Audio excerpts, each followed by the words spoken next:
Marcus Chen had been nothing special aboard the cargo freighter times Stellar Drift **, just another human among the crew of 12 different species, hauling mining equipment to the Outer Rim colonies. He kept his head down, did his job, and tried not to draw attention to himself.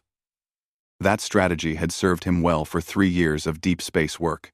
Until today, the Zephyrian crew members had been eyeing him strangely all morning.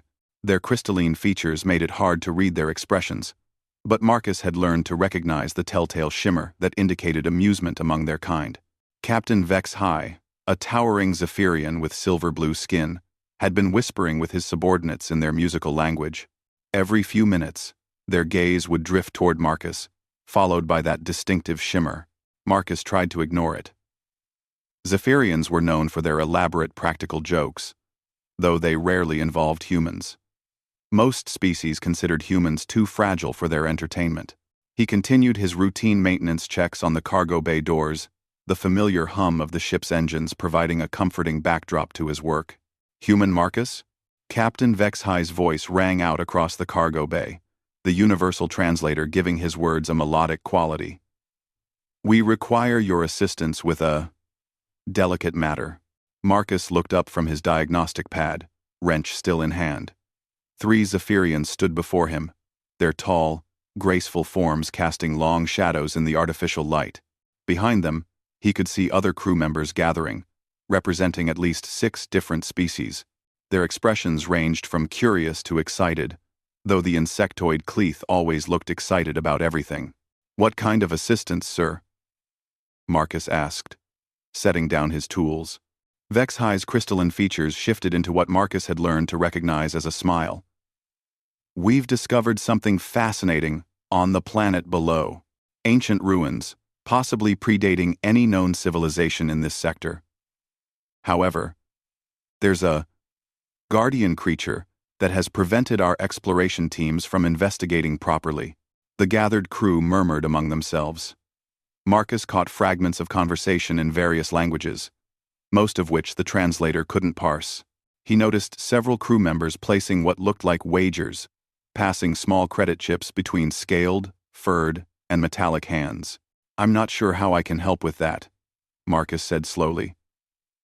"Ah, but you see," Vex High continued, his voice taking on an almost conspiratorial tone. "This particular guardian responds poorly to most species. Our scans indicate it's a creature of significant size and aggression. However, there are legends among the older races that speak of certain species having an unusual effect on such beasts." Marcus felt a chill run down his spine. "What kind of effect?" One, the Manthari engineer, whose name Marcus could never pronounce, stepped forward. Her 6 arms gestured excitedly as she spoke in rapid clicks and whistles. The translator caught up a moment later. "She says the legends speak of a species that could calm the most savage beasts through some unknown mechanism," Vex High translated. "Something about pheromones, or perhaps bioelectric fields. The descriptions in the ancient texts match human physiology remarkably well." Marcus looked around at the expectant faces surrounding him. Every instinct screamed that this was a setup, but he couldn't figure out the angle. "Even if that were true, which I doubt, I'm not exactly qualified for first contact with unknown alien fauna." "Oh, it wouldn't be first contact," the Cleith communications officer buzzed happily. "We've already established that the creature is extremely hostile to our presence, but perhaps you could succeed where we have failed." Before Marcus could protest further, he found himself being gently but firmly guided toward the shuttle bay. The crew's enthusiasm was infectious, though he noticed they maintained a careful distance from him, as if he might suddenly become dangerous. Their excited chatter filled the corridors as they made their way through the ship. The shuttle ride to the planet's surface took 40 minutes. Marcus spent most of it reviewing the limited data they'd gathered about the guardian creature. The scans showed a massive reptilian form, easily 30 meters long, with what appeared to be natural armor plating and wing-like appendages. The energy readings suggested it was capable of generating significant heat, possibly through some form of internal combustion. "It's a dragon," Marcus muttered, staring at the holographic display. You want me to face down an actual dragon. Not face down, Vexhai corrected cheerfully. If they don't, well, at least we'll have gathered valuable data about human-dragon interactions. The way he said it made Marcus suspect that his survival wasn't the primary concern here. He glanced around the shuttle at the other passengers, all of whom seemed far too excited about the prospect of watching him become dragon food. The betting had apparently continued during the flight, with credit chips changing hands at regular intervals. The planet's surface was a stark landscape of red stone and crystalline formations. Ancient spires jutted from the ground like the bones of some massive creature, their surfaces covered in intricate carvings that hurt to look at directly. In the distance, Marcus could see the ruins Vexhai had mentioned, a sprawling complex of interconnected buildings that seemed to defy conventional architecture. And between them and the ruins, coiled around the largest spire like a living mountain, was the dragon. Marcus had seen large creatures before. Space whales, the size of starships, the crystalline behemoths of Rigel VII, even the legendary sky serpents of the Andromeda colonies. But this was different. This creature radiated an intelligence that was immediately apparent, even from a distance. Its scales shifted color in the planetary light, flowing from deep emerald to burnished gold. When it moved, the ground trembled slightly, and Marcus could hear a low rumble that seemed to come from the planet itself. "Magnificent, isn't it?" Vexhai said, his voice filled with genuine awe. "The scans indicate it's been here for at least 10,000 years. Possibly much longer. A living piece of galactic history." The dragon's head turned in their direction, and Marcus felt the full weight of its attention fall upon him. Even from several kilometers away, he could see the intelligence burning in those ancient eyes. It was studying them, evaluating the threat they might pose. The previous exploration teams never made it closer than 2 kilometers. The Manthari engineer explained, her excitement causing all 6 arms to gesture simultaneously. The creature's defensive capabilities are extensive. As if to demonstrate her point, the dragon shifted its massive form and exhaled a stream of something that made the air shimmer with heat. Where the breath touched the ground, the red stone began to glow and eventually melt into pools of molten rock. The message was clear. "Approach at your own risk." "Right," Marcus said quietly. "And you think I should just walk up to it and say hello?" "Not walk," Vexhai corrected. "We're going to give you a bit of assistance." Before Marcus could ask what that meant, he felt a tingling sensation spread across his skin. The air around him began to shimmer, and he realized that some kind of force field had been activated. It wasn't a standard protection field, though. This one felt different, almost organic in nature. "Zephyrian technology," Vexhai explained, noting Marcus's confused expression. "It will accelerate your approach to the creature while providing minimal protection. Think of it as an express delivery system." The tingling became more intense, and Marcus felt his feet leave the ground. The force field was lifting him into the air, carrying him toward the distant spire where the dragon waited. He had just enough time to register the excited cheers of the crew behind him before he was hurtling through the air at tremendous speed. The landscape blurred past him as he rocketed toward his destination. Wind whipped at his clothes and hair, though the force field seemed to protect him from the worst of it. As he drew closer to the spire, the dragon's massive form filled his vision. Every scale was the size of a dinner plate, each one reflecting the light like polished metal. The creature's breathing created small hurricanes of superheated air that distorted everything around it. Marcus tried to shout over the wind, to demand that they turn him around and take him back to the shuttle. But the force field muffled his voice, and he doubted the crew would have listened anyway. They were too busy watching their elaborate prank unfold. The dragon's head tracked his approach with lazy interest. Marcus could see now that its eyes were not the simple reptilian orbs he had expected, but complex, multifaceted structures that seemed to contain entire galaxies of swirling light. The intelligence behind those eyes was vast and ancient, carrying the weight of millennia. As Marcus drew closer, still carried by the force field, the dragon opened its massive jaws. The interior of its mouth glowed with the same heat that had melted the stone, and Marcus could feel the temperature rising even through his protection. This was it. Then, the Zephyrian's idea of humor was about to result in his very thorough incineration. But instead of the killing blast of superheated breath he expected, the dragon did something completely unexpected. It spoke, not in words, exactly, but in a form of communication that bypassed his ears entirely and spoke directly to his mind. The voice was ancient beyond measure, carrying the weight of eons and the wisdom of countless ages. When it touched his consciousness, Marcus felt as though he was drowning in an ocean of pure knowledge. Asterisk, young one of the warm blood. Asterisk, the voice resonated through his thoughts. Asterisk, why do the cold ones cast you into my domain? Asterisk, the force field flickered and died, depositing Marcus onto the crystalline surface of the spire with surprising gentleness. He found himself standing perhaps 20 meters from the dragon's massive head, close enough to see his reflection in those galaxy-filled eyes. The heat radiating from the creature's body was intense but not unbearable, like standing near a large bonfire. Marcus opened his mouth to answer, then realized he had no idea how to respond to telepathic communication. He tried thinking his response as clearly as possible. Asterisk, I think they're playing a prank on me. They told me there were legends about humans being able to calm creatures like you. Asterisk. The dragon's expression shifted into what Marcus could only interpret as amusement. A sound rumbled up from deep in its chest, like distant thunder mixed with laughter. Asterisk, calm me? Asterisk, the ancient voice asked, and Marcus could hear the humor in it.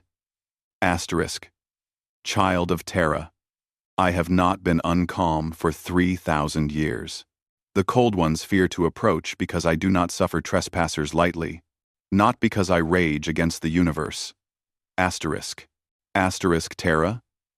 Asterisk, Marcus thought back. Asterisk, you know about Earth? Asterisk. The dragon's great head tilted slightly, studying him with renewed interest. Asterisk. I knew your people when they first learned to make fire. Young one. I watched your first steps into the void between worlds. Your species has grown much since those early days. Asterisk. Marcus felt his worldview shifting around him like tectonic plates. Asterisk. You've been to Earth? Asterisk. Asterisk. I have been to many worlds. Asterisk. The dragon replied. Asterisk. But Earth. Earth was special. Your people showed something that few species possess. When faced with creatures like myself, most flee in terror or attack in desperation. But humans tried to understand, to communicate, to find common ground. Asterisk. The massive creature shifted its position, moving with surprising grace for something so large. As it settled into a more comfortable position, Marcus noticed that the air around them had begun to shimmer with a different quality of light. The dragon's scales were reflecting not just the planetary light, but something else, something that seemed to come from within. Asterisk, tell me, child of Terra. Asterisk, the dragon continued. Asterisk, what have your people learned since last we met? Asterisk, Marcus found himself sitting down on the warm crystal without really deciding to do so. The conversation was surreal enough that normal social protocols seemed to have gone out the window. Here he was, talking telepathically with a creature that claimed to have known humanity since prehistoric times, while his crewmates probably thought he was being slowly roasted alive. Asterisk, we've learned a lot. Asterisk, he thought back. Asterisk, we've figured out faster than light travel, made contact with dozens of other species, established colonies across the galaxy. Though I'm starting to think we might have forgotten some important lessons along the way. Asterisk. Asterisk. Such as? Marcus considered the question, thinking about his current situation and the casual way the crew had thrown him into what they assumed was mortal danger for their entertainment. Asterisk. How to treat each other with respect. Maybe. How to see the person instead of just the species. The crew that brought me here. They don't see me as an individual. I'm just the human. Something interesting to observe and place bets on. Asterisk. The dragon's mental voice took on a note of sympathy. Asterisk. This does not surprise me. As species develop space travel and encounter others unlike themselves, they often lose sight of the commonalities that unite all thinking beings. They become focused on differences rather than similarities. Asterisk. Asterisk. Is that why you've been guarding these ruins? To keep the other species away? Asterisk. Asterisk. Not to keep them away. Asterisk, the dragon corrected. Asterisk. But to ensure they approach with the proper respect. These ruins contain knowledge that could benefit all species. But only if they are ready to receive it. The cold ones came with weapons and scanners, treating this place like a resource to be extracted rather than a teacher to be honored. Asterisk. As if to illustrate the point, the dragon gestured with one massive claw toward the distant ruins. The structures seemed to pulse with their own internal light, and Marcus could see now that the carvings on their surfaces were not merely decorative. They were moving, shifting, and changing, like living text. Asterisk. What kind of knowledge? Asterisk, Marcus asked. Asterisk. The kind your people once understood instinctively. Asterisk, the dragon replied. Asterisk. How to listen to the universe itself. How to find harmony between different forms of life. How to grow strong not by conquering, but by understanding. Asterisk. The dragon's great head turned to look back toward where the shuttle waited in the distance. Marcus followed its gaze and could see tiny figures moving around the landing site, probably arguing about whether he was dead yet and how long they should wait before leaving without him. Asterisk. Your companions grow restless. Asterisk. The dragon observed. Asterisk. They expected this encounter to be brief and decisive. Either you would flee in terror or be eliminated as a threat. They did not plan for conversation. Asterisk. Asterisk. They're going to be disappointed. Asterisk, Marcus thought, and was surprised to feel a smile tugging at his lips. Asterisk. So what happens now? Do I go back and tell them you're actually friendly? Do I bring them here to see the ruins? Asterisk. Asterisk. That depends. Asterisk, the dragon said. Asterisk. On what kind of person you choose to be. The statement hung in the air between them, heavy with implication.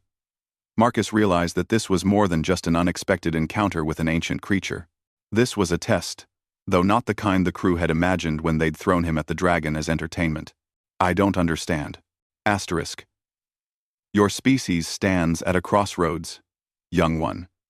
You have gained great power and knowledge, but you have begun to lose your greatest strength. The ability to see beyond surface differences and recognize the fundamental connections between all living things. Some of your people remember this gift, but many have forgotten. Asterisk.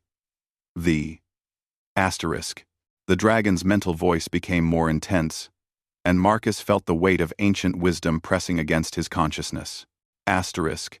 You can return to your ship and tell your companions that the dragon has been pacified, that the ruins are safe to explore. They will come with their instruments and their weapons, take what they believe has value, and leave. The knowledge here will be catalogued, studied, and eventually forgotten in some archive. Asterisk. Asterisk. Or. Asterisk. Asterisk. Or you can help them understand that some things are more valuable when they are experienced rather than possessed. That true strength comes not from taking, but from receiving. That the greatest discoveries are not made with scanners and computers, but with open minds and respectful hearts. Asterisk. Marcus stood up, brushing crystal dust from his maintenance coveralls. The dragon watched him with those ancient, patient eyes, waiting for his decision. In the distance, he could see the shuttle beginning to move, probably coming to investigate why he hadn't been incinerated yet. Asterisk. How long have you been waiting here? Asterisk, he asked. Asterisk, time moves differently for my kind. Asterisk, the dragon replied. Asterisk. I have been here long enough to see 3 civilizations rise and fall on this world alone. I will be here long enough to see 3 more, if necessary. Asterisk. Asterisk. Waiting for what? Asterisk. Asterisk. For someone to ask the right questions. Asterisk. The shuttle was definitely moving now, growing larger as it approached their position. Marcus could imagine the confusion and speculation among the crew. This wasn't how their prank was supposed to unfold. Asterisk. What are the right questions? Asterisk, Marcus asked. The dragon's mental laughter was warm and approving. Asterisk. You have just asked the first one. Asterisk. As the shuttle drew closer, Marcus made his decision.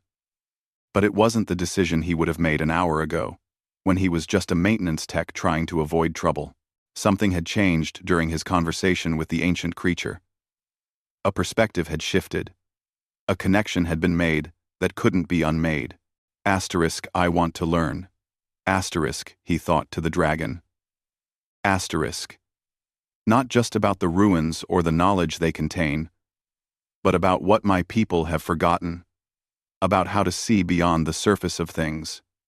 Asterisk. Asterisk. Then we shall begin. Asterisk, the dragon replied. And Marcus felt a warmth spread through his mind that had nothing to do with the creature's natural heat. Asterisk. But first, you must help your companions understand that they are about to receive a gift far greater than anything they imagined when they cast you into my domain. Asterisk. The shuttle touched down on the spire's surface with a soft hiss of landing thrusters. Marcus could see faces pressed against the viewports, all staring in amazement at the sight of him standing calmly next to the massive dragon. He could almost hear the confused chatter that must be filling the passenger compartment. The dragon's great head turned toward the shuttle, and its mental voice took on a formal, ceremonial quality. Asterisk, children of the void. Asterisk, it spoke. And Marcus realized with surprise that the dragon was now addressing the entire crew, telepathically. Asterisk. You have brought me a gift, more precious than you knew. In return, I offer you knowledge that your species have sought for millennia. But first, you must demonstrate that you are ready to receive it. Asterisk. The shuttle's airlock cycled open, and Marcus could see Captain Vex-High stepping out onto the crystal surface. The Zephyrian's crystalline features reflected his shock and confusion as he processed the dragon's telepathic message. Behind him, the rest of the crew followed, their faces showing mixtures of awe, fear, and barely contained excitement. Marcus looked back at the dragon, then at his approaching crewmates. For the first time in his 3 years aboard the Time's stellar drift Asterisk, he felt like he had something important to contribute, something that went far beyond routine maintenance and keeping his head down. The real adventure was just beginning. Captain Vex-High approached with the cautious steps of someone who had just watched their carefully planned prank transform into something completely unexpected. His crystalline features shifted through a spectrum of colors that Marcus had learned indicated extreme confusion among Zephyrians. Behind him, the rest of the crew fanned out in a loose semicircle, their various species creating a rainbow of shapes and colors against the red stone landscape.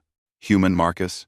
Vex-High called out, his musical voice tight with barely controlled panic. Please step away from the creature slowly. Our sensors indicate it's building up thermal energy for another attack. Arman. Armen. Armen. Marcus felt the dragon's amusement ripple through his mind before he responded. Actually, Captain, I don't think stepping away is going to be necessary. The dragon has been very polite so far, and the statement caused a stir among the assembled crew. The insectoid cleath began clicking rapidly in their native language, while the Manthari engineer's 6 arms gestured in what Marcus recognized as extreme agitation. Only the Thorian navigator seemed calm, their stone-like features impossible to read as always. The creature spoke to you? Vex-High asked, his voice rising an octave. Our linguistic databases contain no record of this species possessing communication abilities. Your linguistic databases are incomplete.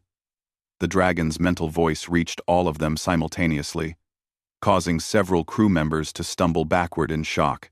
I have been speaking longer than your species have existed, children of crystal and void. The Cleath communications officer began buzzing frantically, their compound eyes reflecting the strange light that seemed to emanate from the dragon's scales. Through the universal translator, their words came out as an excited stream. Telepathic communication detected. Direct neural interface. This is unprecedented. The linguistic implications alone could revolutionize our understanding of interspecies consciousness transfer. Fascinating, the dragon commented, and Marcus could hear the dry humor in its mental tone. Already, they seek to dissect and catalog what they do not understand. Tell me, small buzzer of words, do you also seek to catalog the wind? To measure the weight of starlight? The Cleath's buzzing intensified, and Marcus could tell they were struggling to process the philosophical nature of the dragon's question. Their species were excellent linguists and communicators, but they approached everything from a purely analytical perspective. Vex High stepped forward, his natural diplomatic instincts finally overriding his shock. Great creature, we meant no offense by our approach to your domain. We are explorers and scholars, seeking to understand the mysteries of the galaxy. We had no knowledge of your sentience or your connection to these ruins. And yet you brought weapons, the dragon observed, its massive head turning to focus on the energy rifles several crew members still carried. You brought scanners and sample collectors. You came prepared to take, not to receive. The crew shifted uncomfortably under the dragon's ancient gaze. Marcus noticed that several of them were unconsciously moving their hands away from their equipment, as if the dragon's attention made them suddenly aware of how their tools might appear to an intelligence older than their civilizations. We are researchers, the Manthari engineer protested, her 6 arms spreading in a gesture that indicated defensive confusion. Investigation and analysis are how our species learn, how all spacefaring species learn. Surely you understand the pursuit of knowledge. I understand many things, child of metal and circuits, the dragon replied. I understand that your people once built great works of art that sang with mathematical beauty. I understand that you created gardens in the void where dozens of species could thrive together. I also understand that you have forgotten these achievements in favor of taking apart the works of others. The Manthari's arms drooped as the dragon's words hit home. Marcus could see the recognition in her multifaceted eyes. The dragon wasn't just making idle observations. It was speaking from actual knowledge of their species' history. You knew our ancestors? She asked quietly. I knew your people when they first reached for the stars, the dragon confirmed. Before they learned to fear the unknown. Before they decided that understanding meant possession. They approached my kin with gifts and questions, not with tools designed to extract and categorize. Marcus felt something shifting in the dynamic of the group. The crew's initial shock was giving way to curiosity, and their curiosity was beginning to overcome their instinctive fear. Even Vex's High had stopped glancing at his energy rifle and started paying attention to the dragon's words. Your kin? The Thorian navigator spoke for the first time, their stone-like voice causing small vibrations in the crystal beneath their feet. There are others like you? Were, the dragon corrected, a note of sadness entering its mental voice. I am the last of my kind in this galaxy, the final keeper of the old ways. The others departed long ago, seeking new realms where the young races had not yet learned to fear what they could not immediately comprehend. The crew absorbed this information in stunned silence. Marcus could see them processing the implications of what the dragon had just revealed. They were in the presence of the last member of an ancient species, a living repository of galactic history. How long have you been alone here? Marcus asked, the question emerging before he fully realized he was going to speak. Time moves differently when you carry the memories of ages, the dragon replied. I measure my solitude not in years, but in the rise and fall of civilizations. 3 species have achieved spaceflight on this world since my vigil began. All made the same mistake. In quote. All made the same mistake. What mistake? Vex-High asked, his diplomatic training finally overcoming his shock. They assumed that because I was powerful, I must be conquered or controlled. They could not conceive of power that chose restraint, of knowledge that waited to be earned rather than taken. The dragon shifted its massive form, scales catching and reflecting the light in patterns that seemed almost hypnotic. As it moved, Marcus noticed that the carvings on the nearby ruins began to glow more brightly, as if responding to the creature's presence. The ruins react to you, the Cleith observed, their analytical nature overcoming their earlier agitation. There's a connection between your bioelectric field and the technological systems in the structures. Not technological, the dragon corrected gently. Living. The builders of this place understood something that your species have forgotten. The line between technology and biology, between artificial and natural, is a creation of limited thinking. The ruins live because they were grown, not built. The crew exchanged glances, and Marcus could see the excitement building among them. This was exactly the kind of discovery that had drawn them to space exploration in the first place. But he could also sense the dragon's patient evaluation of their reactions, testing whether they would approach this knowledge with wisdom or simply see it as another mystery to be solved and catalogued. Could we see the ruins? The Manthari engineer asked hesitantly. Learn how they were grown? Learn? That depends, the dragon replied. On whether you are prepared to learn not just the how, but the why. Knowledge without wisdom is merely data. Data without understanding is merely noise. Marcus stepped forward, feeling somehow that he had become a translator between two different ways of thinking. What would we need to understand? The dragon's attention focused on him with an intensity that was almost physical. You ask better questions than your companions, young one, perhaps because your species remembers what the others have forgotten. And what's that? That true strength comes not from what you can take or control, but from what you can give and nurture. Your people understood this once, in your earliest days among the stars. You approached new species not as subjects to be studied, but as potential friends to be understood. Vex-High's crystalline features shifted to a shade that Marcus recognized as embarrassment. The captain was clearly remembering how they had treated Marcus during this entire expedition, using him as an unwitting test subject for their entertainment. We have not always lived up to that ideal, Vex-High admitted, reluctantly. No, the dragon agreed. But the capacity remains. I can sense it in you. Even now, the desire to connect rather than conquer, to understand rather than simply analyze. It is why I chose to speak rather than simply drive you away. The air around them began to shimmer with a different quality of light, and Marcus felt a strange tingling sensation across his skin. The dragon was doing something, though what exactly wasn't clear. I am going to show you something, the dragon announced, that your instruments cannot measure and your databases cannot catalog. I am going to show you what the builders of this place truly understood. The world around them began to change. Not physically. The red stone and crystalline formations remained exactly where they were.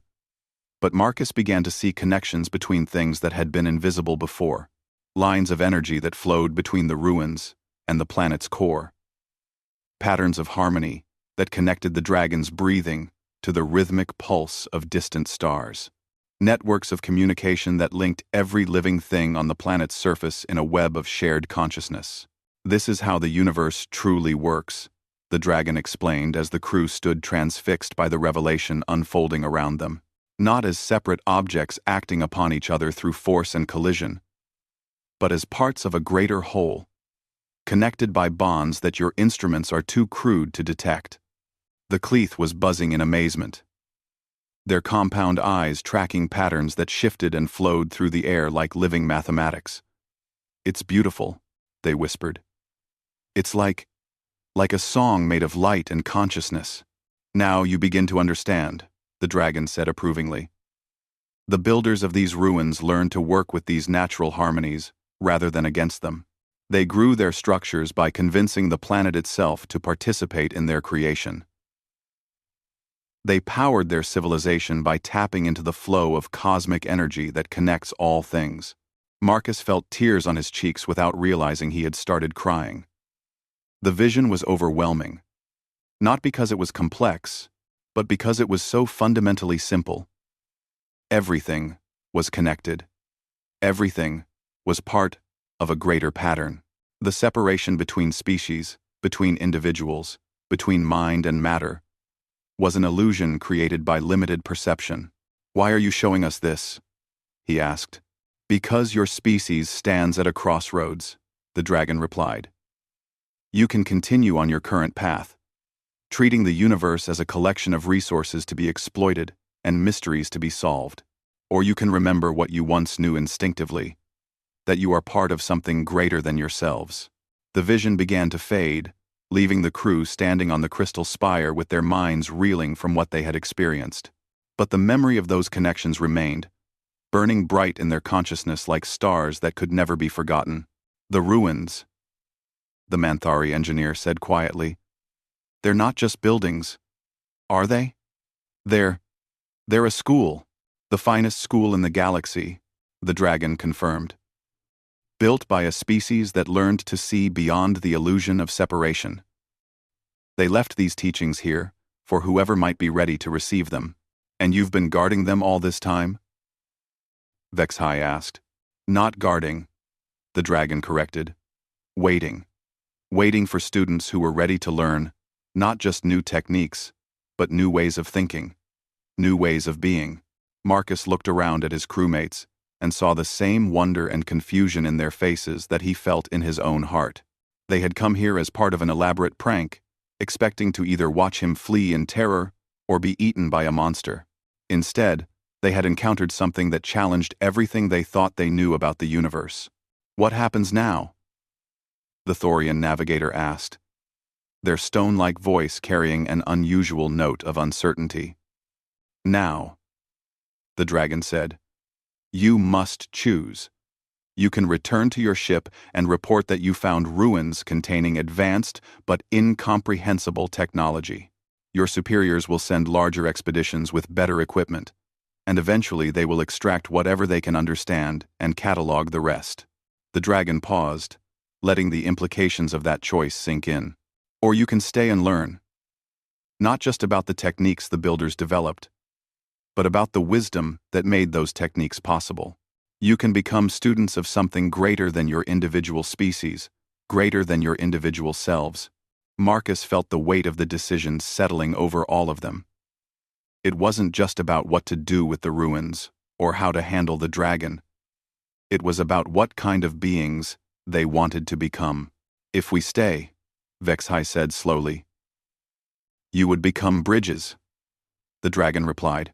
"Bridges between the old ways and the new, between separation and connection, between conquest and cooperation.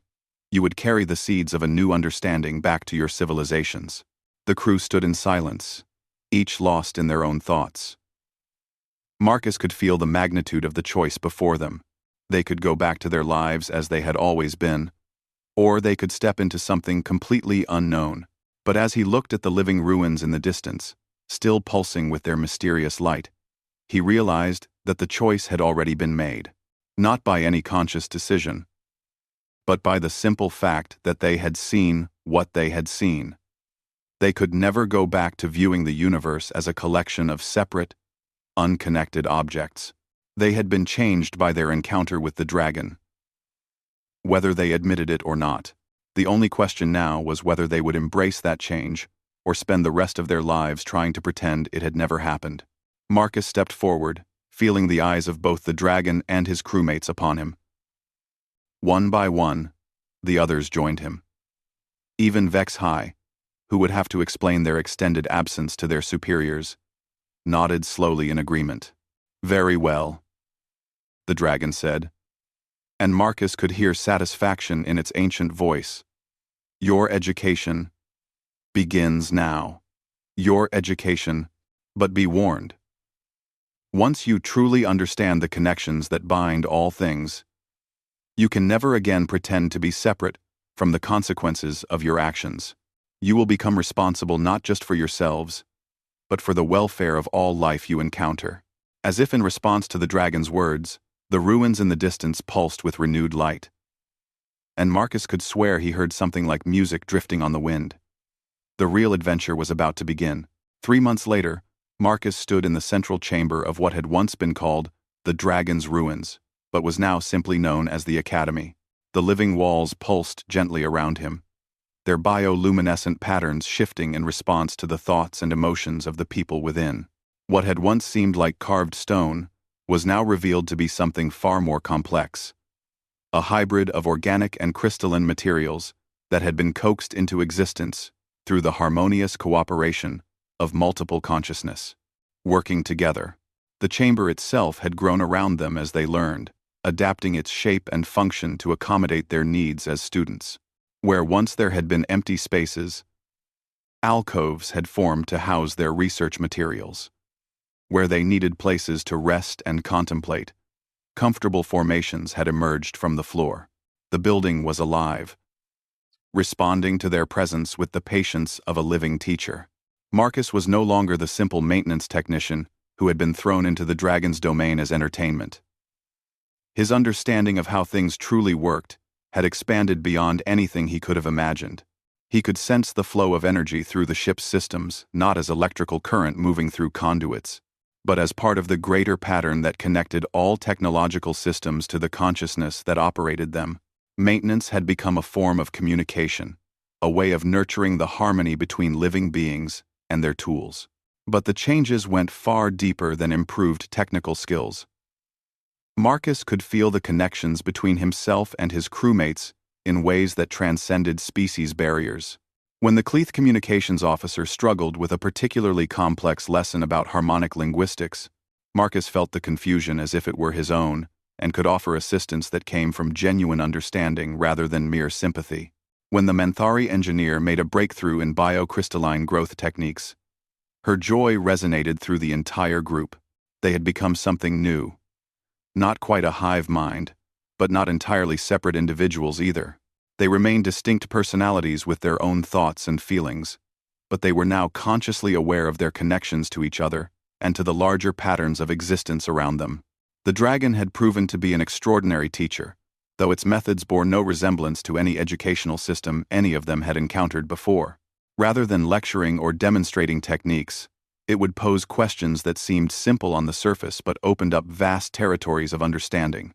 It would guide them to discoveries rather than simply handing them answers, helping them develop not just knowledge, but the wisdom to use that knowledge responsibly. Today we will attempt something that no mixed species group has achieved for over 10,000 years, the dragon announced as it settled into the chamber. Despite its massive size, it moved with such grace that the floor barely vibrated beneath its weight. You will work together to grow a new space for learning, one specifically designed to help others make the transition from separation thinking to connection awareness. Vex High, who had become the unofficial leader of their group, shifted his crystalline features into a pattern Marcus now recognized as focused determination, mixed with nervous excitement. A teaching space? For others who might come here? For others who will come here, the dragon corrected. Word of what has happened here is already spreading through the galactic community. Some will come seeking to exploit what they perceive as a powerful new technology. Others will come genuinely seeking understanding. You must be prepared to serve both types of visitor with wisdom and compassion. The Thorian navigator, whose stone-like exterior concealed a surprisingly sensitive nature, raised one of their massive hands. How do we distinguish between those who come to exploit and those who come to learn? You don't, the dragon replied, and Marcus could hear the hint of amusement that had become familiar over their months of study. Every being who arrives here will be both exploiter and student, conqueror and seeker. Your task is to help them discover which aspect of their nature they wish to nurture. Marcus felt a flutter of anxiety as he contemplated the implications. They had been isolated here for months, learning at their own pace with the dragon's patient guidance. The idea of trying to teach these concepts to others, especially those who might be actively resistant to them, seemed overwhelming. "You doubt your readiness," the dragon observed, responding to emotions Marcus hadn't even fully acknowledged. "This is wise. Doubt keeps you humble, and humility is essential for true teaching. But you underestimate how much you have learned, not just about techniques and principles, but about ways of being." The dragon's massive head turned to survey the entire group. "When you first arrived here, you were a collection of individuals from different species, united only by your presence on the same ship. You approached me as strangers approach a dangerous unknown, with caution, suspicion, and the assumption that any interaction would be fundamentally adversarial." Marcus remembered that first day, when he had been hurtled through the air by the Zephyrian's force field, expecting to be incinerated at any moment. It seemed like a lifetime ago, though he could still recall the terror and confusion of that moment. "Now look at yourselves," the dragon continued. "You move as one organism when working together, yet maintain your individual strengths and perspectives. You communicate not just with words but with shared understanding. You approach new challenges not as problems to be solved through force, but as opportunities to discover deeper harmonies." It was true. Marcus could feel it even as the dragon spoke. When the Cleath began to buzz with excitement about the teaching space project, their enthusiasm immediately resonated through the group, enhancing everyone's energy and focus. When the Manthari's 6 arms began their complex gestural patterns, indicating deep contemplation, the others instinctively gave her space while remaining connected to her thought processes. "So what do we need to do?" Marcus asked. "Begin by understanding what kind of space would best serve the purpose," the dragon suggested. "Not what you think such a space should look like, but what it needs to be able to do. What qualities must it possess to help others make the journey you have made?" The crew spent the next several hours in discussion, sharing ideas and building on each other's insights. The Cleath suggested that the space needed to be acoustically designed to enhance harmonic communication. The Manthari proposed biomechanical interfaces that could respond to the emotional states of its occupants. Vexhai recommended crystalline formations that could store and replay memories, allowing new students to experience the perspectives of others who had learned the same lessons. As they talked, Marcus began to notice something extraordinary happening. The walls of the chamber around them were responding to their discussion, showing faint patterns of light that seemed to mirror their ideas. When someone proposed a concept that resonated with the group, the patterns would intensify.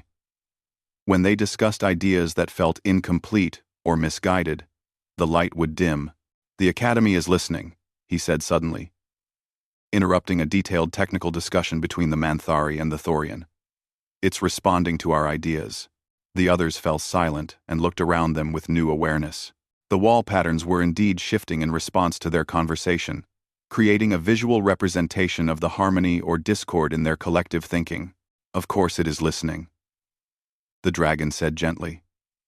"It is alive, as are all truly functional spaces." The builders understood that any environment designed for learning must itself be capable of learning and growth. "The Academy has been studying you just as intensively as you have been studying it." The Cleath began buzzing with excitement, their compound eyes tracking the flowing patterns of light. "It's been recording our progress. Every lesson, every breakthrough, every moment of understanding. It's all been preserved and integrated into the Academy's consciousness. Not just recorded," the dragon corrected. "Understood. The Academy knows not just what you have learned, but how you learned it. It can sense which approaches work best for different types of consciousness, which metaphors resonate with different species, which exercises produce the most profound shifts in awareness." Marcus felt a chill of recognition as the full implications hit him. "It's been preparing to teach others. All this time, while we thought we were just students, we've been helping to train a teacher that can simultaneously work with multiple species using approaches tailored to their specific natures and needs," Vexhai added, his crystalline features brightening with understanding. A teacher that knows from direct experience how to guide beings from separation thinking to connection, awareness. And now, the dragon said, it is ready to birth a new learning space, but it needs your conscious participation in the process. You must work together to provide the intention and vision that will guide its growth. What followed was unlike anything Marcus had experienced before, even after months of extraordinary lessons.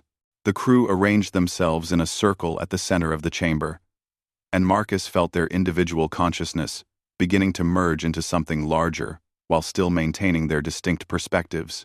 Through this collective awareness, he could sense the Academy's vast intelligence surrounding them, patient and nurturing as a cosmic parent. Together, they began to envision the teaching space they wanted to create, not just its physical form, but its essential nature. A place where beings from any species could feel safe enough to question their fundamental assumptions about reality. A space that could adapt itself to the needs of its occupants, providing exactly the right environment for each stage of learning. A room that could demonstrate connection by being itself connected to all life within it.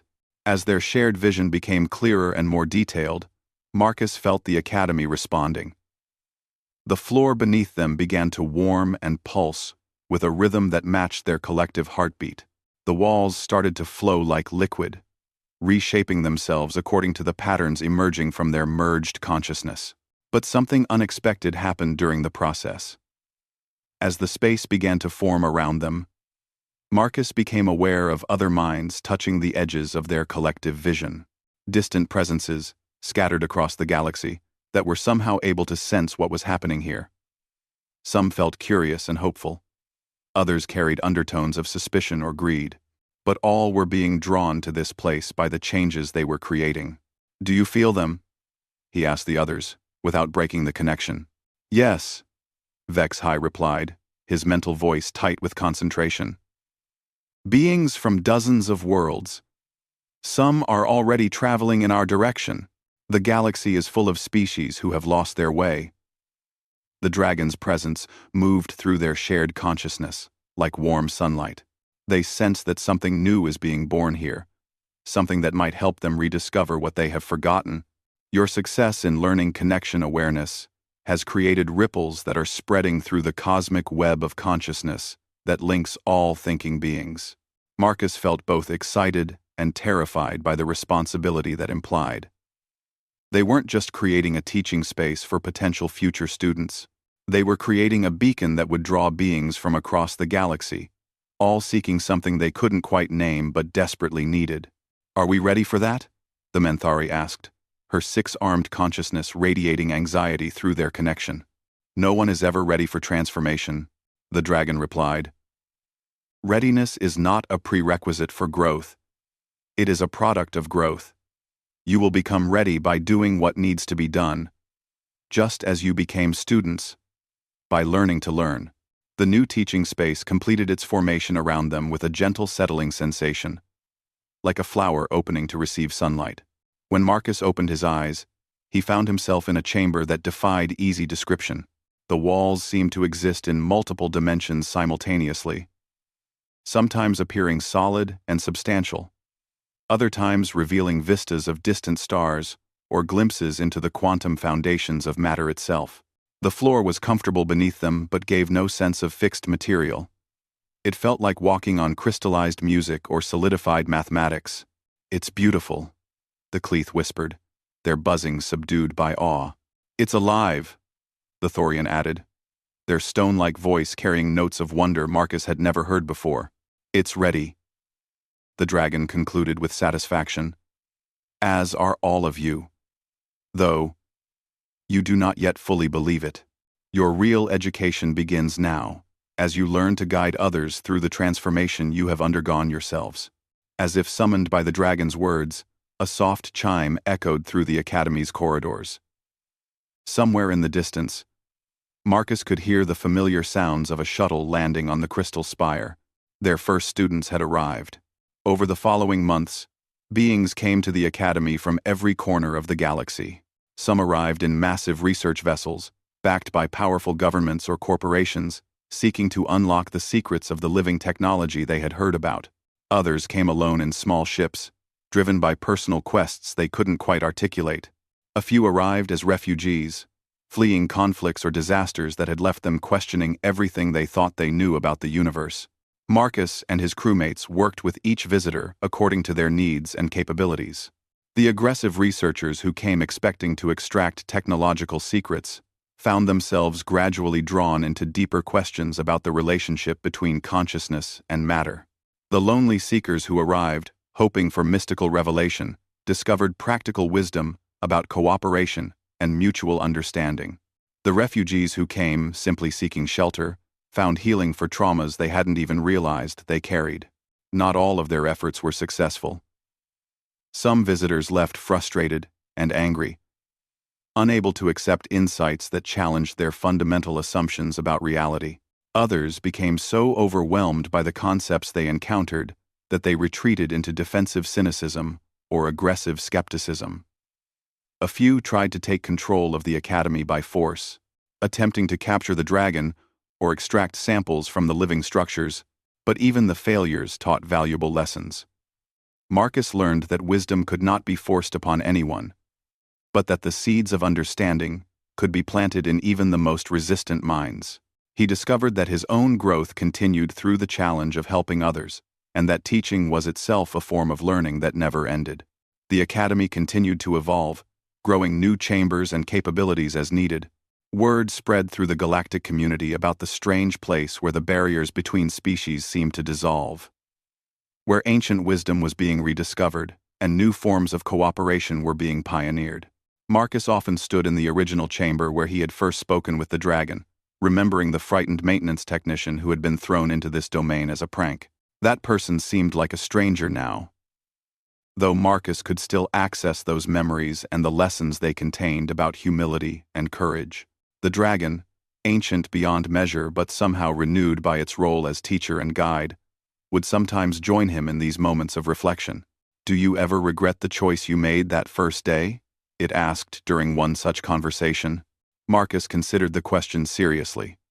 His life had become infinitely more complex and demanding than it had been as a simple crew member. He carried responsibilities now that extended far beyond himself and his immediate companions.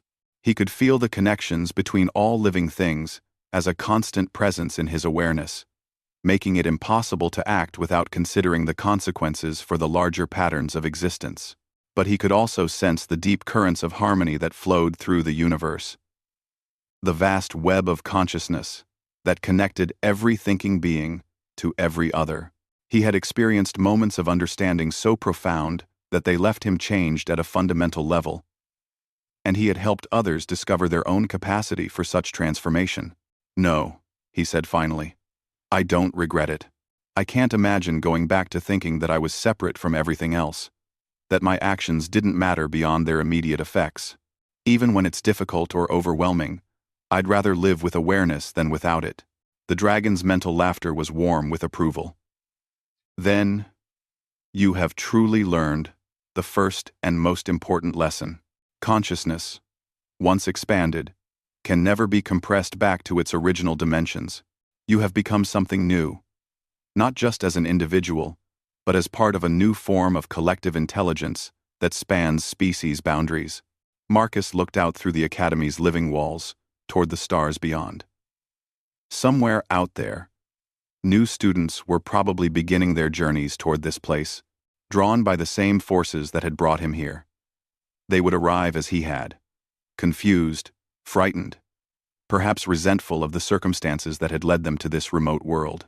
But they would leave, transformed, carrying with them the seeds of a new way of understanding the universe and their place within it. And through them, the transformation would spread, touching new worlds and new species, gradually healing the ancient wounds of separation and conquest that had divided the galaxy's thinking beings for so long. The human who had been thrown to the dragons as a joke had become something far more important than anyone could have imagined. He had become a bridge between worlds, a teacher of connection, a guardian of wisdom that could transform entire civilizations. And this, Marcus realized, was what it meant to be truly human. Not to conquer or control, but to connect and nurture, to find common ground across any divide, and to help others discover their own capacity for growth and transformation. The dragons had not submitted to him that first day. Instead, they had recognized in him the potential that his own species had always carried. The ability to see beyond surface differences and recognize the fundamental unity that connected all thinking beings. Now that potential was being realized, not just in him but in everyone who came to learn at the academy. The galaxy was slowly being transformed by the simple recognition that separation was an illusion and that true strength came from connection rather than conquest. It was, Marcus thought as he felt the dragon's ancient contentment flowing through their shared consciousness, exactly the kind of adventure he would have chosen for himself if he had been wise enough to know what to choose.